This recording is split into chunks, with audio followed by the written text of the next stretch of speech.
India చరిత్రలో గొప్ప movie అయిన బాహుబలి 2 నేటికి విడుదలై 5 రోజులు గడిచింది. అంచనాలను దాటి ఎంతో అద్భుతంగా తీశాడు రాజమౌళి.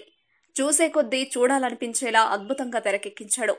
ఎక్కడా బోర్ కొట్టకుండా స్టోరీని ఎవరూ ఊహించని విధంగా తీర్చిదిద్దాడు. థియేటర్లో ఒక్కో సీన్ కి అరుపులే అరుపులు. బాహుబలిగా ప్రభాస్, బల్లాల దేవగా రానా, దేవసేనగా అనుష్క, శివగామిగా రమ్యకృష్ణ పాత్రల్లో లీనమై నటించారు. Visuals super. అనుష్క, రమ్యకృష్ణ నటన హైలైట్ ఈ మూవీకి. ఇక ప్రభాస్ గురించి చెప్పాల్సిన అవసరం లేదు. బాహుబలి 1, బాహుబలి 2 రెండిట్లో దుమ్ము దులిపాడు. 5 సంవత్సరాల కష్టానికి ప్రతిఫలం దక్కింది రాజమౌళికి. సినిమా సూపర్ హిట్ అయింది. ఎన్నో రికార్డులను సృష్టించింది.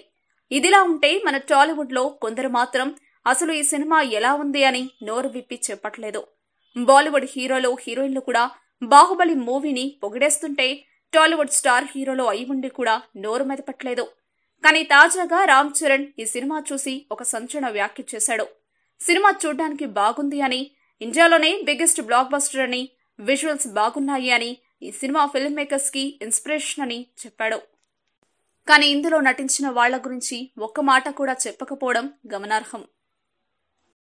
మా వీడియోస్ మీకు నచ్చినట్లయితే లైక్, షేర్, సబ్స్క్రైబ్ చేయండి.